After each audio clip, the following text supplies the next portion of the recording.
Hello everyone, कैसे आप सब। आप सबका अपने चैनल में स्वागत है। आज मैं आपको सिंड्रेला की स्टोरी सुनाने जा रहा हूँ जो कि काफ़ी लोकप्रिय है। तो चलिए शुरू करते हैं। एक समय की बात है जब एक प्यारी सी लड़की और उसके पिता दोनों साथ साथ में रहते थे। उस प्यारी सी लड़की का नाम एला था, बाद में जिसका नाम सिंड्रेला पड़ गया। एला के पिताजी बहुत बड़े व्यापारी थे। वे अक्सर व्यवसाय के सिलसिले में एक शहर से दूसरे शहर जाते रहते थे। वे बहुत ही दयालु किस्म के व्यक्ति थे।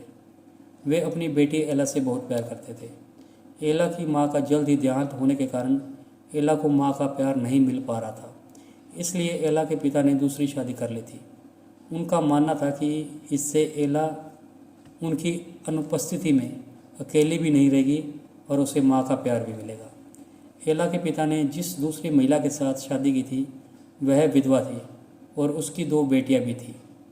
एक दिन व्यापार के सिलसिले में एला के पिताजी दूसरे राज्य में गए, लेकिन उनकी वहाँ पर अकस्मात मृत्यु हो गई। इसके बाद एला की ज़िंदगी पूरी तरह से बदल गई, क्योंकि उसकी सुतेली माँ ने सारी संपत्ति अपने नाम कर ली और एला को राजकुमारी से नौकरानी बनाकर रख दिया।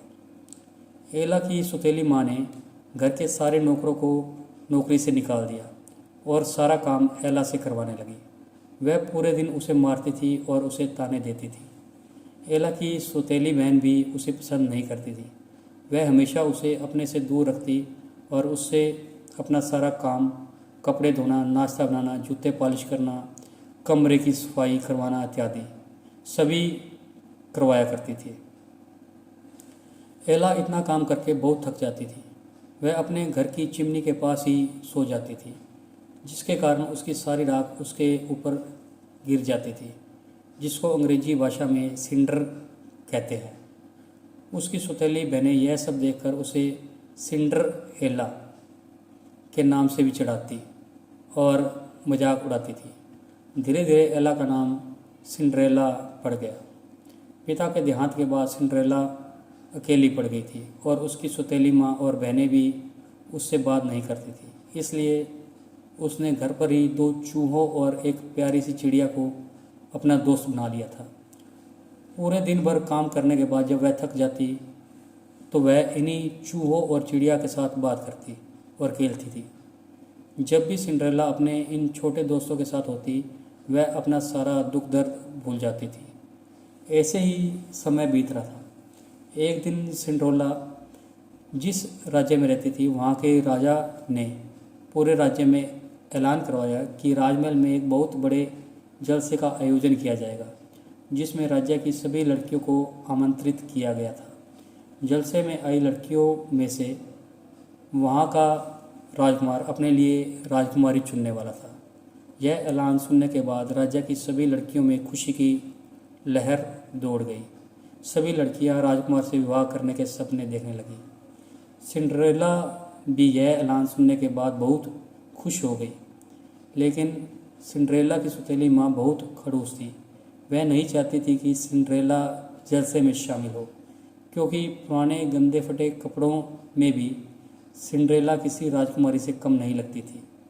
जबकि उसकी दोनों बेटियां जितने चाहे अच्छे कपड़े आभूषण पहन ले और सज संवर ले, वह अच्छी नहीं लगती थी, जिस कारण उसे डर था कि अगर सिंड्रेला राजमहल जाएगी तो उसकी बेटियां पसंद न हो पाएंगी। आखिरकार वह दिन आ गया जिस दिन राजमहल में जलसा था। सिंड्रेला भी जलसे में शामिल होने के लिए जल्दी जल्दी घर का काम करके अपनी सौतेली माँ से जलसे में शामिल होने की आज्ञा लेने गई। उस वक्त उसकी दोनों सौतेली बहनें भी वहाँ थीं।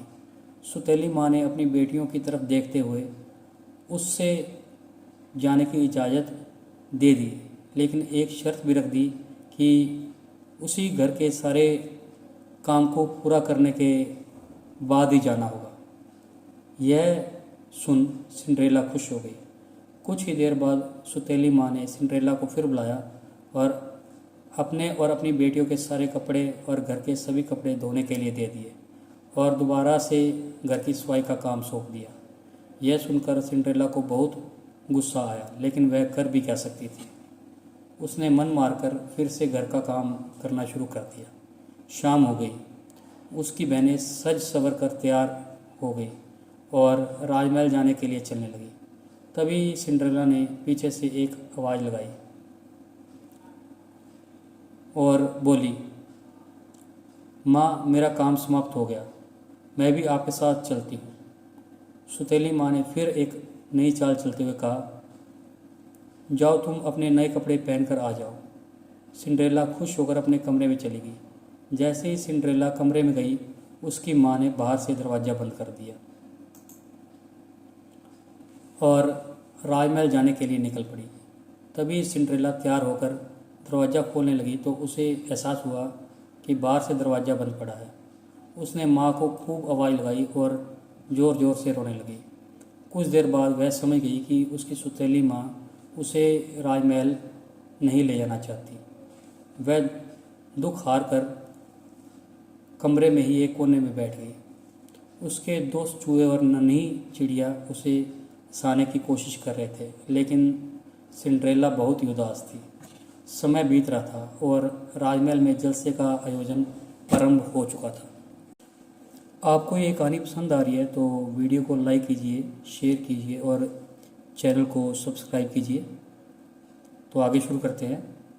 कुछ समय बाद अचानक उसके कमरे में एक तेज़ रोशनी आई, जिससे कि उसकी आंखें चुंधिया गई। थोड़ी रोशनी कम होने पर सिंड्रेला ने देखा कि उसके सामने एक सुंदर परी खड़ी थी। सिंड्रेला को एक पल तो विश्वास नहीं हुआ कि उसके सामने एक परी खड़ी है। वह परी को देखकर आश्चर्यचकित रह गई। परी ने सिंड्रेला को उदास देखकर उसकी उदासी का कारण पूछा तो सिंड्रेला ने अपनी पूरी कहानी बताई। परी ने सिंड्रेला को दिलासा देते हुए कहा कि बस इतनी सी बात, और हंसते हुए सिंड्रेला से पूछा कि क्या तुम जलसे में जाना चाहती हो। सिंड्रेला ने धीमी आवाज़ में कहा कि वह जाना चाहती है लेकिन जा नहीं सकती। परी ने पूछा, लेकिन वह क्यों नहीं जा सकती। सिंड्रेला ने कहा, अगर वह किसी तरह से राजमहल तक पहुंच भी जाती है तो वहाँ का दरबान उसे अंदर नहीं जाने देगा, क्योंकि उसके पास अच्छे कपड़े नहीं हैं और सजने संवरने के लिए आभूषण भी नहीं है। परी ने यह बात सुनकर धीमी मुस्कान लिए सिंड्रेला के सिर पर हाथ रखा और अपनी जादुई छड़ी घुमाई। एक पल में सिंड्रेला के फटे पुराने कपड़े नए कपड़ों में बदल गए और उसके गले में नए आभूषण आ गए और उसके पैरों में एक कांच की सैंडल थी। सिंड्रेला इन कपड़ों में बहुत खूबसूरत लग रही थी। यह देखकर वह बहुत खुश हो गई और खुशी से नाचने लगी। क्योंकि राजमहल पहुंचने के लिए बहुत कम समय था, इसलिए परी ने सिंड्रेला को एक कद्दू लाने को कहा, जिसको परी ने एक खूबसूरत बग्घी में बदल दिया। सिंड्रेला के चूहे दोस्त घोड़े की बग्घी बन गए और उस नन्ही चिड़िया को कोचवान बना दिया। अब सिंड्रेला राजमहल जाने के लिए पूरी तरह से तैयार थी। वह बग्घी में बैठ गई और जाने लगी। तभी परी ने सिंड्रेला को एक चेतावनी दी कि उसे 12 बजे से पहले वापस अपने घर आना होगा, क्योंकि 12 बजे के बाद उसका यह जादू समाप्त हो जाएगा और वह फिर अपने फटे पुराने कपड़ों में आ जाएगी। सिंड्रेला ने परी को 12 बजे वापस आने का वादा करते हुए राजमहल की तरफ निकल पड़ी। जब वह राजमहल में पहुंची तो सबकी नज़रें उसकी तरफ थी, क्योंकि वह सबसे अलग और खूबसूरत लग रही थी। उसकी सुतेली माँ और बहनें भी उसे देखकर आश्चर्यचकित रह गई, लेकिन वह उसे नकाब के कारण पहचान नहीं पाई। राजकुमार ने जैसे ही सिंड्रेला को देखा तो वह अपनी नज़रें उससे हटा नहीं पाया। राजकुमार तुरंत सिंड्रेला के पास गया और उसे अपने साथ नृत्य करने के लिए आमंत्रित किया। सिंड्रेला ने खुश होकर अपना हाथ राजकुमार के हाथ में दे दिया और उसके साथ नृत्य करने लगी। पूरी शाम राजकुमार सिंड्रेला के साथ नृत्य करता रहा। यह देखकर उसकी दोनों बहनें और जलसे में आई अन्य लड़कियां भी उससे जल भुन गई। सिंड्रेला राजकुमार के साथ नृत्य करके इतनी खुश थी कि वह भूल गई कि उसे 12 बजे वापस अपने घर जाना है। जब घड़ी में रात के 12 बजे का घंटा बजा तो उसे परी की बात याद आ गई और वह डर के मारे जल्दबाजी में वहाँ से भागने लगी। राजकुमार भी उसके पीछे दौड़ने लगा क्योंकि वह उससे प्रेम करने लगा था और उसे विवाह का प्रस्ताव देना चाहता था। लेकिन सिंड्रेला ने राजकुमार की एक भी बात नहीं सुनी और राजमहल के बाहर आ गई। किंतु जल्दबाजी में दौड़ते समय उसके पाँव की एक सैंडल वही राजमहल में सीढ़ियों के ऊपर छूट गई। लेकिन सिंड्रेला ने इसकी ओर ध्यान नहीं दिया और बग्गी में बैठकर अपने घर की ओर चली गई। घर पहुंचते ही सिंड्रेला वापस अपने पुराने रूप में आ गई। लेकिन राजकुमार सिंड्रेला को भुला नहीं पा रहा था। वह सिंड्रेला की कांच की जूती लिए हुए उदास मन से बैठा हुआ था। लेकिन फिर अचानक राजकुमार उठा और उसने ठान लिया कि वह पूरे राज्य भर में सिंड्रेला को ढूंढेगा। किंतु उसे ना तो सिंड्रेला के घर का पता था और ना ही सिंड्रेला का नाम पता था। इसलिए उसने दूसरे दिन राज्य में ऐलान करवा दिया कि जिस भी लड़की के पैर में यह कांच का सैंडल आ जाएगा वह उससे शादी कर लेगा। राजकुमार के सेवक पूरे राज्य भर में लड़कियों के घर में जाकर कांच की सैंडल पहनाकर देखने लगे। एक दिन वह सेवक सिंड्रेला के घर में पहुंचा और जैसे ही सेवक सिंड्रेला के घर पहुंचा तो उसकी दोनों बहनों ने कांच की जूती पहनने की कोशिश की, लेकिन उनमें से किसी को भी वह जूती नहीं आई। आखिर में सिंड्रेला को वह कांच की जूती पहनाकर देखी गई तो उसके पैरों में वह जूती आ गई। यह देखकर सिंड्रेला की सौतेली माँ और बहनें आश्चर्यचकित रह गई।